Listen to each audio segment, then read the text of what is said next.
السلام عليكم ورحمة الله. إن الحمد لله نحمده ونستعينه ونستغفره ونؤمن به ونتوكل عليه ونشهد أن لا إله إلا الله وحده لا شريك له ونشهد أن سيدنا وسندنا وحبيبنا وطبيب قلوبنا ومولانا محمد الذي أرسله الله إلى كافة الناس بشيرا ونذيرا وداعيا إلى الله بإذنه وسراجا منيرا. أما بعد فأعوذ بالله من الشيطان الرجيم. بسم الله الرحمن الرحيم. كنتم خير أمة أخرجت للناس تأمرون بالمعروف وتنهون عن المنكر. وقال رسول الله صلى الله عليه وسلم: من رأى منكم منكرا فليغيره بيده فإن لم يستطع فبلسانه فإن لم يستطع فبقلبه وذلك أضعف الإيمان. بارك الله لنا ولكم في القرآن العظيم ونفعنا وإياكم بالآيات والذكر الحكيم. اللهم صل على محمد وعلى آل محمد كما صليت على إبراهيم وعلى آل إبراهيم إنك حميد مجيد. اللهم بارك على محمد وعلى آل محمد كما باركت على إبراهيم وعلى آل إبراهيم إنك حميد مجيد.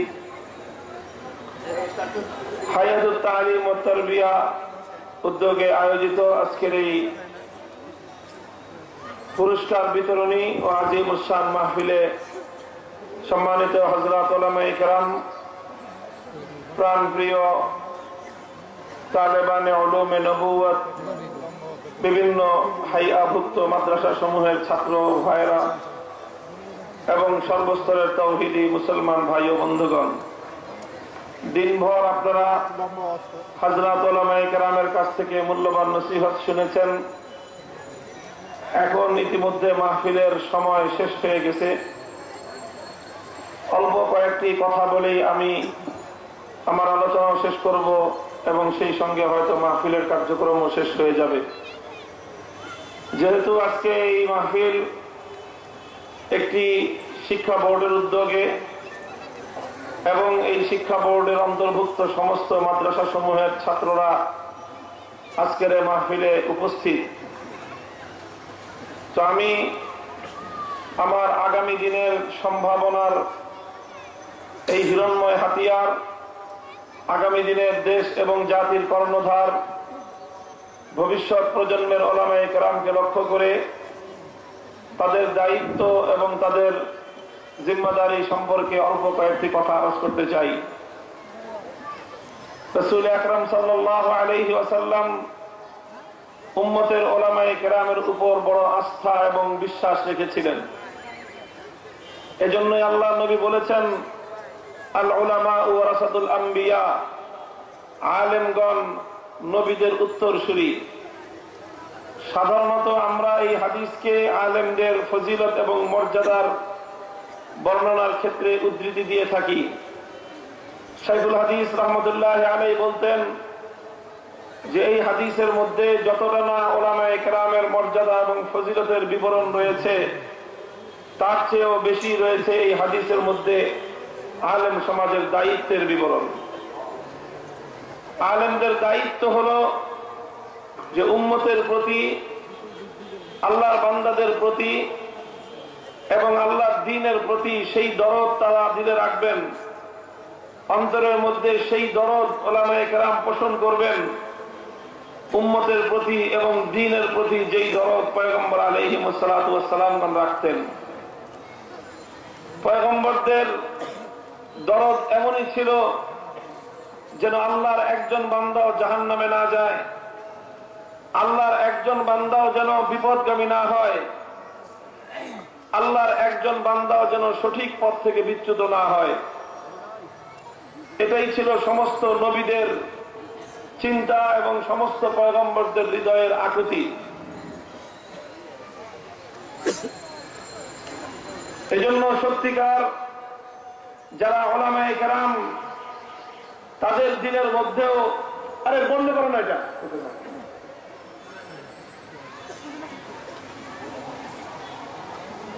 আধা ঘন্টার মাহফিল 3 ঘন্টায় দিয়ে যাবে।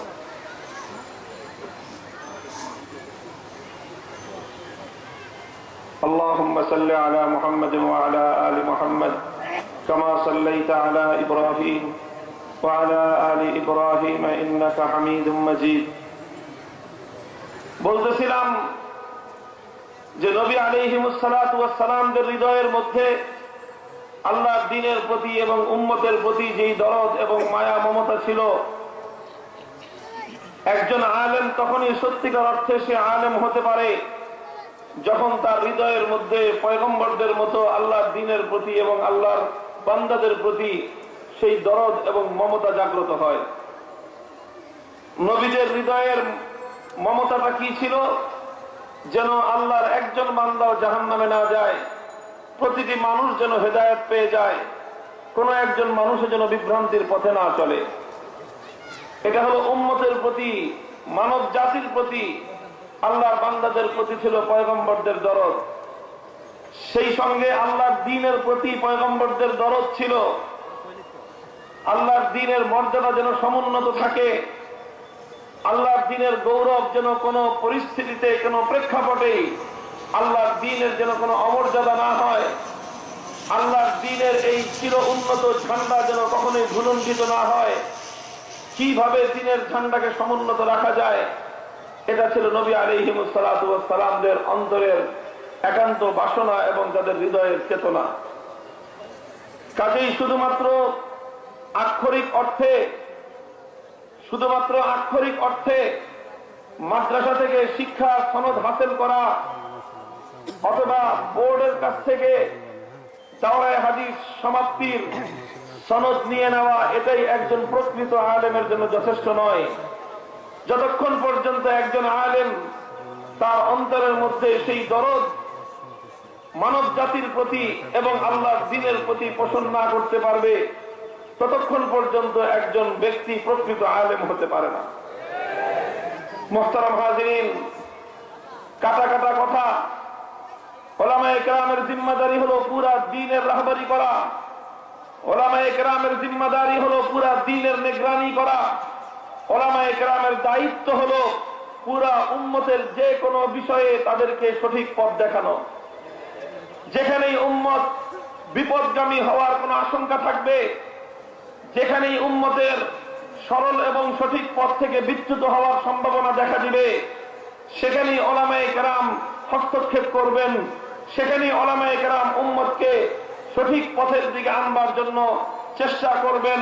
যদি না করেন, তখন আলেম সমাজকে আল্লাহ এবং তার রাসূলের নিকট জবাবদিহিতা করতে হবে। সুতরাং আজ এই কথা বলে আলেমদের দায়িত্ব ক্ষান্ত হবে না যে আমাদের দায়িত্ব শুধু মাদ্রাসা চালানো, আমাদের দায়িত্ব শুধু মাদ্রাসার ছাত্রদেরকে শিক্ষা দেওয়া, শুধু তালিমের জিম্মাদারি পালন করা। উলামায়ে কেরাম মনে করবেন যে শুধু এটাই আমাদের দায়িত্ব। দাওয়াত এবং তাবলীগ যাদের যেভাবে ইচ্ছা সেভাবে করুক, দ্বীনের সিয়াসতের কাজ, ইকামতে দ্বীনের কাজ যার যেভাবে ইচ্ছা সেভাবে করুক, উলামায়ে কেরামের কিছু যায় আসে না। ব্যাপারটা কোশ্চিনকালে এমন হতে পারে না, বরং উলামায়ে কেরামকে সর্বদা সেই চেতনা ধারণ করতে হবে। আয়ান কুসুদ্দিন ও আনা হাই, আয়ান কুসুদ্দিন ও আনা হাই। সিদ্দিক আকবর রাদিয়াল্লাহু তাআলা আনহু যখন তিনি খলিফা হলেন, আল্লাহর নবীর সবেমাত্র ইন্তেকাল হয়েছে, নবীজির বিদায়ের পর উম্মতের নতুন কান্ডারি আবু বকর সিদ্দিক রাদিয়াল্লাহু আনহু নবীজির ইন্তেকালের সুযোগ নিয়ে বিভিন্ন জায়গা থেকে বিভিন্ন ফিতনা মাথা তারা দিয়ে উঠবার চেষ্টা করেছিল। একদিকে রোম আর পারস্যের রাজন্যবর্গ উম্মতে মুসলিমার খেলাফতের মসনদের দিকে চোখ তুলে তাকাবার হিম্মত করছিল, আরেকদিকে নতুন কিছু মানুষ আল্লাহর দ্বীনের অবিচ্ছেদ্য বিধান যাকাতকে অস্বীকার করবার পায়তারা করছিল, আরেকদিকে কিছু ভণ্ড মুসাইলামাতুল কাজ্জাব এবং আসওয়াদ আনাসির মতো কিছু কুচক্রী তারা খতমে নবুয়তের সিংহাসন নিয়ে টানা হেঁচড়া করে আমার আখেরি পয়গম্বরের নবুয়তের মসনদ দখল করবার পায়তারা করেছিল। চতুর্দিক দিয়ে যখন ফিতনা, একদিকে রোম পারস্যের রক্তচক্ষু, আরেকদিকে ভণ্ড নবীদের উৎপাত, ওই সময়ে কিছু মুসলমানদের মধ্যে থেকে কিছু মানুষ তারা যাকাত অস্বীকার করতে বসলো। তারা সব মানে, আল্লাহ মানে, রসুল মানে, নামাজ মানে, হজ মানে, সব মানবে, কিন্তু তারা যাকাত যথাযথভাবে যাকাত দিতে অস্বীকার করলো। সিদ্দিক আকবরের নিকটে অনেকে সুপারিশ করলো যে হুজুর, পরিস্থিতি এখন ভয়াবহ, নাজুক, ওদিকে রোম পারস্য ষড়যন্ত্র করছে, মদিনাকে দখল করবার পায়তারা করছে, এদিকে মুসাইলামাতুল কাজ্জাব 90,000 মানুষ নিয়ে খতমে নবুয়তের সিংহাসন দখল করবার পায়তারা করছে। কাজেই এই মুহূর্তে অন্তত যাকাত অস্বীকারীদের ব্যাপারটাকে একটু সহজভাবে নেন, আগে বড় ফিতনা মোকাবেলা করি, তারপরে যাকাত অস্বীকারীদেরকে ধীরে ধীরে আমরা বোঝাই। এই কথা যারা বলতে এসেছিলেন তাদের মধ্যে সিংহ পুরুষ আসাদুহুম ফি আমরিল্লাহি ওমর, সেই ওমরও একজন ছিলেন। ওমর বিন খাত্তাব আবু বকর সিদ্দিকের কাছে সুপারিশ করেছিলেন যাকাত অস্বীকারীদের বিরুদ্ধে যেন এখন কঠোর ব্যবস্থা না নেওয়া হয়। ইতিহাস লেখে আবু বকর সিদ্দিক রাদিয়াল্লাহু আনহু ওমরে ফারুকের জামার কলার চেপে ধরলেন, বললেন আজাব্বারুন ফিল জাহিলিয়াতি ওয়া খাওয়ারুন ফিল ইসলাম। ওমর, তুমি তো সেই জাহিলিয়াতের জামানায় সিংহ পুরুষ ছিলে, কোন নমনীয়তা তোমার কাছে ছিল না, আর আজ ইসলামের যুগে তুমি নমনীয়তা প্রদর্শন করার কথা বলছো। আল্লাহর কসম করে বলি, আল্লাহর শপথ করে বলি, ওয়াল্লাহি লা মানাউনি ইকালান কানু ইউআদ্দুনাহু ইলা রাসূলিল্লাহ লাকাতাতুহুম আলাইহা। আল্লাহর নবীর কাছে যাকাত যেভাবে দেওয়া হতো, যদি সামান্য একটা উটের রশি কেউ যাকাত দিতে অস্বীকার করে, আবু বকর সিদ্দিক তার বিরুদ্ধে জিহাদের ঘোষণা করবে।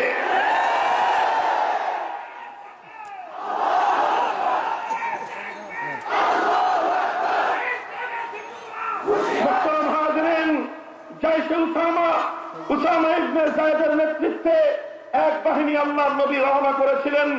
সেই বাহিনী যাওয়ার আগেই নবীজির ইন্তেকাল হয়ে গেল, সেই বাহিনী স্থগিত হয়ে গেল।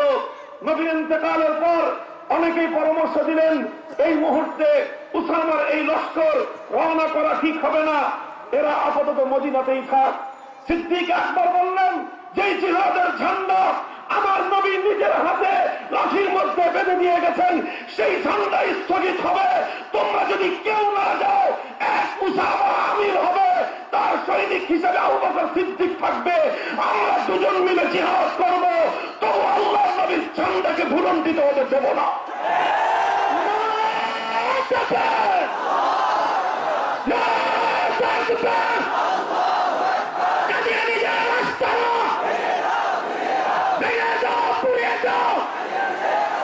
সংসদে আইন চাই, সংসদে আইন চাই। মুহতারাম হাজিরিন, আজ তোমাদের কাছে ছোট্ট এই মিনতি, আমার ছোট্ট এই আবদার, নিজেদের দায়িত্ববোধ সম্পর্কে তোমরা সচেতন হও। আল্লাহর কোরআন, আল্লাহর পয়গম্বরের সুন্নাহর ইলম যখন তুমি তোমার পক্ষে ধারণ করেছ, তখন তুমি এক মহান জিম্মাদারি, এক মহান আমানত তুমি তোমার পক্ষে ধারণ করেছ। এই আমানত যতদিন পর্যন্ত তোমার বুকে আছে, তুমি এই আমানতের সঙ্গে বিশ্বস্ততার পরিচয় দিবে, জান দিবে, তলবা দিবে, কিন্তু আমানতের সঙ্গে বিশ্বাসঘাতকতা করবে না। মুহতারাম হাজিরিন, এই আমানতের সঙ্গে ওফাদারি করতে হবে। আসমানি ইলম, কোরআন সুন্নাহর ইলমের সঙ্গে বিশ্বস্ততার পরিচয় দিতে হবে। কখনো এর সঙ্গে খেয়ানত করা যাবে না। এর সঙ্গে খেয়ানতের অর্থ হল যখন দেখবে কেউ উম্মতকে বিভ্রান্ত করছে, চাই সেটা দাওয়াত এবং তাবলীগের নামে বিচ্ছিন্ন কোন গ্রুপ যখন উম্মতকে নিয়ে বিপদের দিকে, গুমরাহির পথের দিকে চলতে থাকে, তখন কথা বলে নিবৃত্ত থাকার উপায় নাই যে তাবলীগ তো আমার কাজ নয়। বরং যখনই তাবলীগের নামে উম্মত বিভ্রান্ত হবে, তাদেরকে গুমরাহির পথ থেকে হেফাজত করা উলামায়ে কেরামের জিম্মাদারি।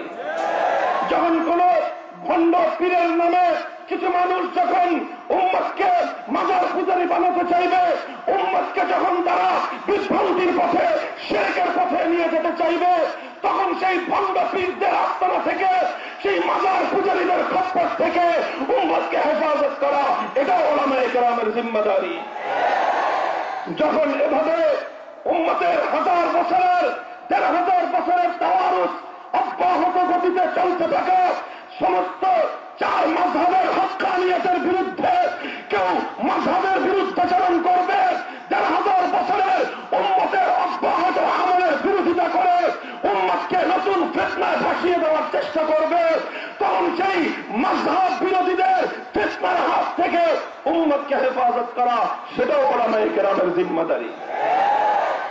যেখানেই ফিতনা সেখানে উলামায়ে কেরাম, এমনকি যদি শক্তিমান রাষ্ট্র ব্যবস্থার পক্ষ থেকে, সরকারের পক্ষ থেকে, রাষ্ট্র ব্যবস্থার পক্ষ থেকে, শাসক গোষ্ঠীর পক্ষ থেকে কখনো কোন পরিস্থিতিতে যদি আল্লাহর দ্বীনের উপর কোন আক্রমণ করবার পায় তারা চলে, আল্লাহর কোরআন বিরোধী কোন আইন তৈরি করবার কোন পায় তারা চলে, তখন অন্য কেউ ময়দানে নামক বলা নামক, হে উম্মতের উলামায়ে কেরাম, কোরআন সুন্নাহর আমানতের ধারক বাহক, কোরআনের ইজ্জতের হেফাজতের জন্য জিহাদের ময়দানে তোমাদেরকেই নামতে হবে।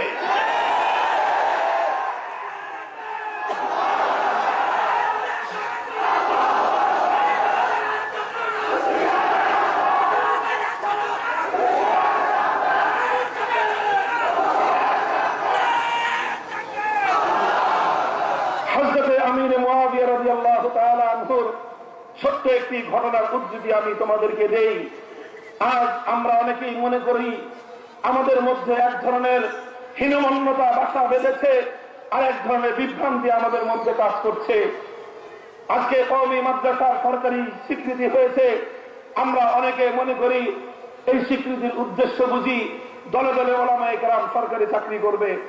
যারা এই ধরনের ভুল ধারণায় লিপ্ত আছো, যারা এই ধরনের ভুল ধারণায় লিপ্ত আছো, তাদের জ্ঞাতার্থে স্পষ্ট ভাষায় বলছি, কওমি মাদ্রাসার রাষ্ট্রীয় স্বীকৃতি, কওমি মাদ্রাসা সনদের স্বীকৃতি, এটা উলামায়ে কেরামের সরকারি চাকরি করবার জন্য নয়, বরং দেশের মধ্যে অধিকার নিয়ে ইসলামের পক্ষে কথা বলবার জন্য শুধু।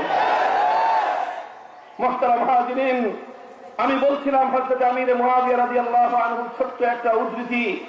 আমির মুআবিয়া যখন শাম থেকে তিনি উম্মতের খেলাফত পরিচালনা করেন, একবার মদিনায় আসলেন। মদিনা শরীফে বাজারে গিয়ে দেখলেন বাজারের মধ্যে পরচুলা বিক্রি হয়, আলগা চুল বিক্রি হয়।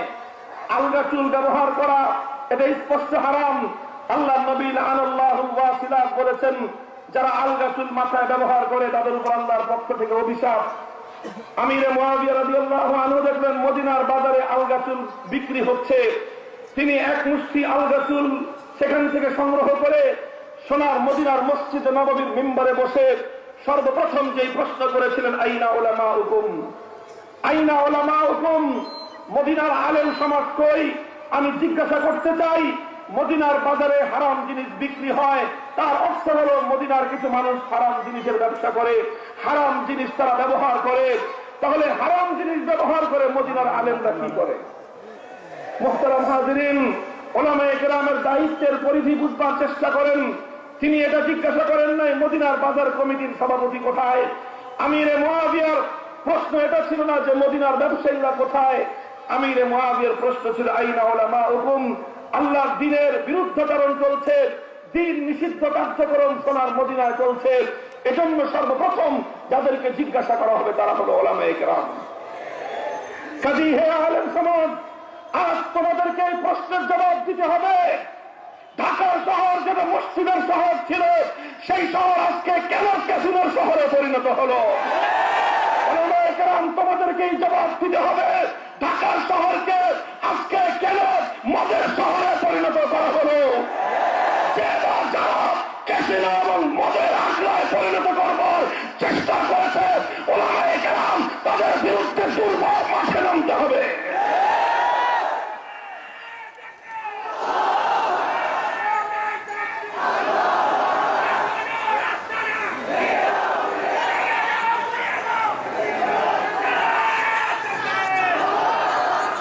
সর্বশেষ আরেকটা কথা বলে আমি আমার আলোচনা সমাপ্ত করছি। আগামী দিনের আলেমরা নিজেদেরকে কোন চেতনায় গড়ে তুলবা? মুজাহিদ আজম আল্লামা শামসুল হক ফরিদপুরি রহমতুল্লাহ আলাইহির ঘটনার উদ্ধৃতি দেই। তৎকালীন সময়ে পূর্ব পাকিস্তানের সিংহপুরুষ মুজাহিদ আজম শামসুল হক ফরিদপুরি রহমতুল্লাহ আলাইহি পাকিস্তানের স্বৈর শাসক ফিল্ড মার্শাল দোর্দণ্ড প্রতাপশালী শাসক আইয়ুব খান সামরিক শাসন জারি করে আল্লাহর কোরআন বিরোধী ফ্যামিলি প্ল্যানিং ল পাস করেছিল। কোরআন বিরোধী আইন জারি করল ফিল্ড মার্শাল আইয়ুব খান। সারা দেশে তখন সামরিক শাসন চলছে, ভয়ে কেউ কোনো কথা বলে না।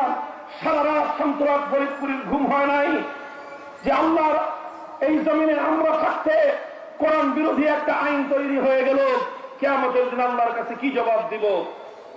তিনি ঘুমাতে পারলেন না।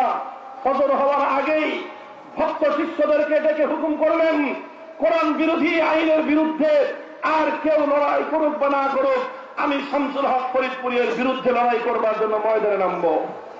শামসুল হক ফরিদপুরি শুধু হুঙ্কার দিয়ে ক্ষান্ত ছিলেন না, তিনি আইনের বিরুদ্ধে তীব্র প্রতিবাদ গড়ে তুলেছিলেন, আন্দোলন গড়ে তুলেছিলেন গোটা দেশব্যাপী। তিনি যখন প্রতিবাদ জানালেন, আন্দোলন করলেন, সামরিক শাসন ভঙ্গ করলেন, মার্শাল ল ভঙ্গ করলেন। পূর্ব পাকিস্তানের গভর্নর আল্লামা শামসুল হক ফরিদপুরীকে ডেকে হুমকি দিয়েছিল যে হুজুর, আমরা সরকারের চাকরি করি আর সরকারের আইন রক্ষা করা আমাদের দায়িত্ব। কেউ যদি সরকারের আইন ভঙ্গ করে তখন তার বিরুদ্ধে ব্যবস্থা নিতে আমরা বাধ্য হই। হুজুরকে যখন এই হুমকি দেওয়া হয়েছিল, শামসুল হক ফরিদপুরি রহমতুল্লাহ আলাইহি গভর্নরের হুমকিতে চুপসে যান নাই। গভর্নরের চক্ষু রাঙ্গানিতে তিনি ভয় পেয়ে যাননি, বরং তিনি তার ডান হাতের তর্জনী গভর্নরের চোখের দিকে উত্তোলন করে বলেছিলেন, গভর্নর সাহেব, আপনি যেভাবে বলেছেন আপনি সরকারের চাকরি করেন, সরকারের আইন রক্ষা করা আপনার দায়িত্ব, যারা সরকারের আইন ভঙ্গ করে তার বিরুদ্ধে ব্যবস্থা নেওয়া আপনার দায়িত্ব। মনে রাখবেন, আমরা ওলামায়ে কেরাম আমরা এক বড় সরকারের চাকরি করি, আমরা এক বড় সরকারের চাকরি করি। সেই সরকারের আইন যখন অমান্য হয়, যারা আমার আল্লাহর আইনের বিরুদ্ধে অবস্থান নেয় তাদের বিরুদ্ধে লড়াই করবার জন্য মাথায় কাপড়ের কাপড় বেঁধে মাঠে নেওয়া আমাদের দায়িত্ব।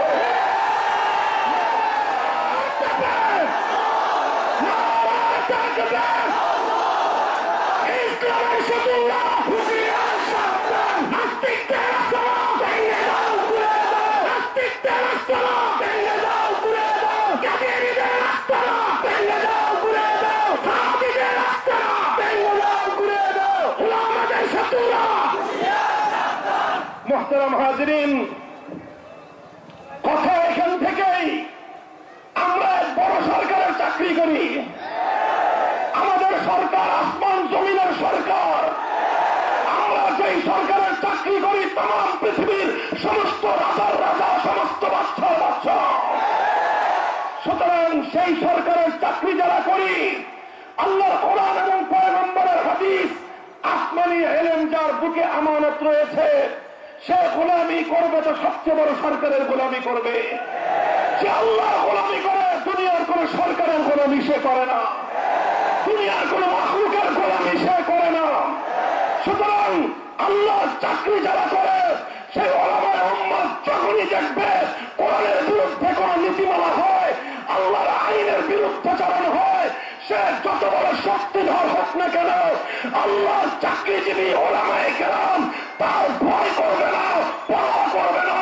যা কিছু হয় সমস্ত কিছুর হুমকি নিয়ে, জীবনের ঝুঁকি নিয়ে ময়দানে তারা নেমে আসবে। নারায়ে তাকবীর, নারায়ে থাকবে।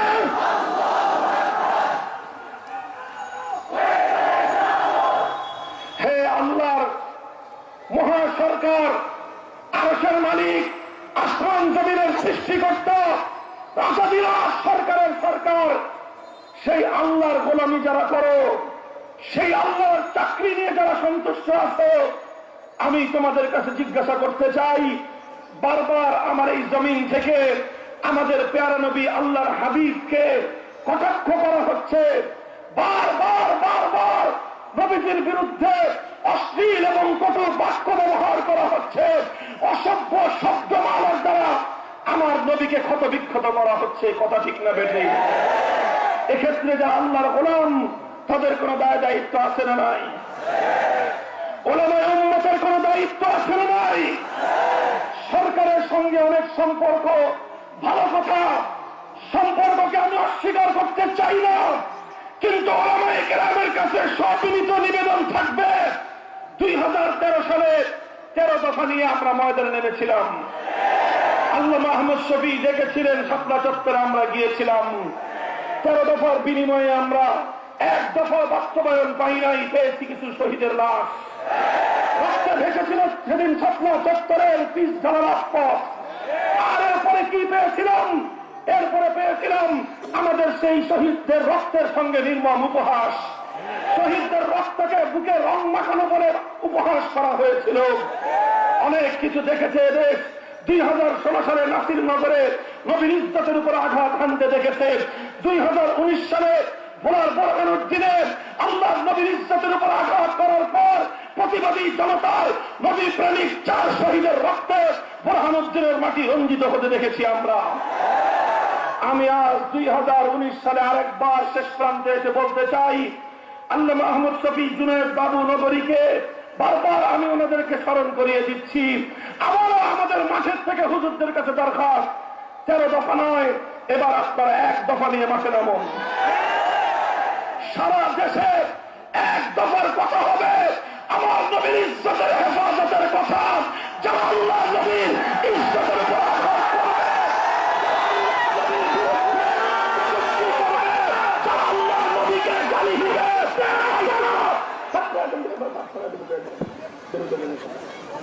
কথা বলতে লাগেছি।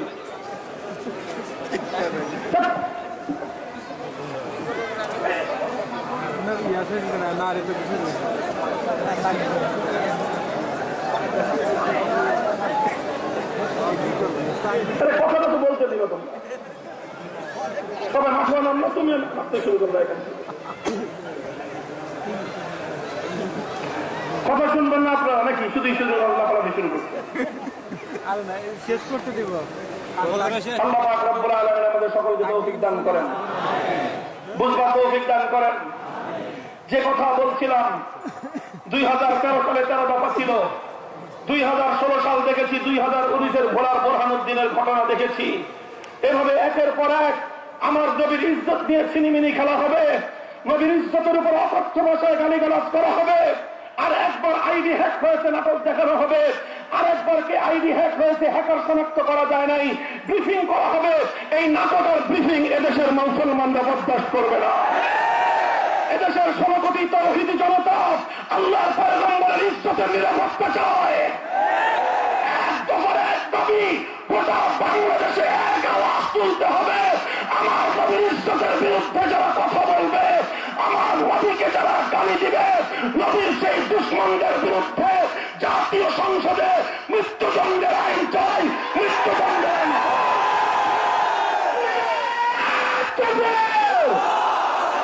সংসদে আইন চাই, নবীর পরায় নবীর নেই।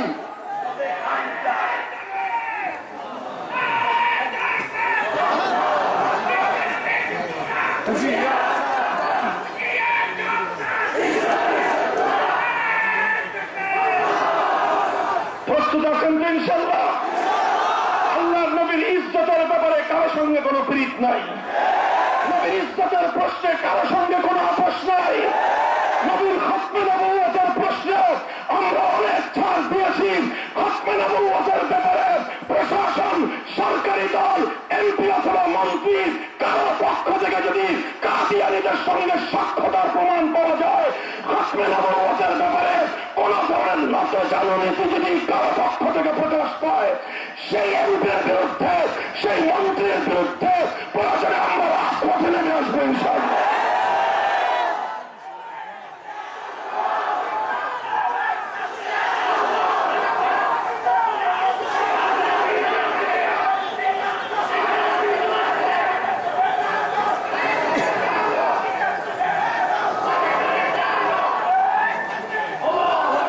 আলহামদুলিল্লাহ, আয়ান কুসুদ্দিন ও আনাহাই, প্রত্যেক আলেমের চেতনা হবে যে দিন জীবন যেতে পারে আল্লাহর দিনের উপর কোন আঘাত বরদাস্ত করে নেব না। কল্লা কাটতে পারে, কল্লার উপর থেকে পাগড়ি চিন্তাই করতে দেব না। শির দেগা নাহি দেগা আমামা, মুসলমানের সেই বীরত্বের সেই চেতনা ধারণ করতে হবে। পুরা জাতির দায়িত্ব ওলামায়ে উম্মতকে বহন করতে হবে। আগামী দিনের ওলামা যারা, আমার আজকের ছাত্র জনতা, তোমাদের কাছে এই আমানতের জিম্মাদারি আমি পৌঁছে দিতে চাই, যেটা বংশানুক্রমে, পর্যায়ক্রমে, যেটা শতাব্দীর পর শতাব্দী ধারাবাহিকভাবে আমাদের পূর্বসূরীদের কাছ থেকে আমরা পেয়েছিলাম। সেটা হলো, আমরা চাকরি করি কার? আমরা গোলামি করি কার?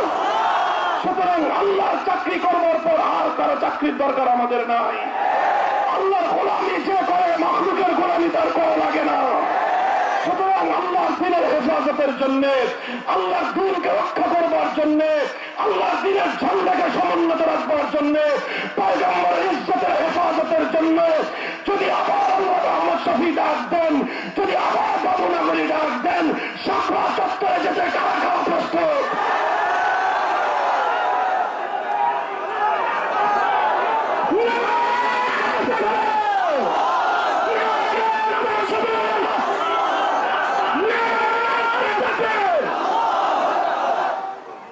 আল্লাহ পাক জাযায়ে খায়ের দান করেন। আমাদের সেই সিদ্দিকী চেতনা নিয়ে আল্লাহ পাক আমাদেরকে তার দ্বীনের খিদমত অব্যাহত রাখার তৌফিক দান করেন। হাইয়াতুত তালিম ওয়াত তারবিয়ার ঐক্যবদ্ধ মঞ্চকে আল্লাহ পাক দ্বীনের দুর্গ হিসেবে কবুল করেন। আগামী 10, 11, 12 তারিখে উলামায়ে কেরামের কিয়াদতে হাক্কানি সিলসিলার দাওয়াত এবং তাবলীগের ইজতেমা হবে। সেই ইজতেমার দাওয়াত বাংলা ঘরে ঘরে পৌঁছে দিতে হবে। কথা ঠিক না বেঠিক? যেখানেই গুমরাহি, সেখানে উলামায়ে কেরামের তৎপরতার দরকার।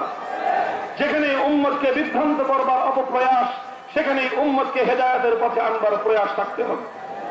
সবাই সাধ্যমতো চেষ্টা করবেন তো? আল্লাহ পাক তৌফিক দান করেন। সুবহানাল্লাহি ওয়া বিহামদিহি, সুবহানাল্লাহিল আযীম। আল্লাহুম্মা সাল্লি আলা মুহাম্মাদিন নবিয়্যিল উম্মি ওয়া আলা আলিহি ওয়া সাল্লিম তাসলিমা। ربنا آتنا في الدنيا حسنة وفي الآخرة حسنة وقنا عذاب النار। يا الله معبود رب العالمين, হাইয়াতুত তালিম ওয়াত তারবিয়াকে কবুল করুন। ইয়া আল্লাহ, এই সমস্ত মাদারিসগুলোর পারস্পরিক বন্ধনকে আরো মজবুত করে দিন। ইয়া আল্লাহ, এভাবে ঐক্যবদ্ধভাবে সমস্ত বাতিলের মোকাবেলা করার তৌফিক দান করুন। ইয়া আল্লাহ, সমাগত 10, 11, 12 জানুয়ারির ইজতেমাকে আপনি ভরপুর কামিয়াব করুন। ইয়া আল্লাহ, সারা দেশব্যাপী উলামায়ে কেরামের কিয়াদতে যেই তাবলীগের জোর হচ্ছে, জোরগুলোকে আল্লাহ আপনি কামিয়াব করুন। বেশির চেয়ে বেশি মানুষকে আল্লাহ আপনার রাস্তায় বের হওয়ার তৌফিক ইনায়াত করুন। ইয়া আল্লাহ, উলামায়ে উম্মতের হিম্মত বাড়িয়ে দিন। প্রতিটি বাতিলের মোকাবেলায় ইয়া আল্লাহ তাদেরকে সাহসী ভূমিকা পালন করার তৌফিক ইনায়াত করুন। ওয়া সাল্লাল্লাহু তাআলা আলা খায়রি খালকিহি মুহাম্মদ ওয়া আলা আলিহি ওয়া আসহাবিহি আজমাইন। সুবহান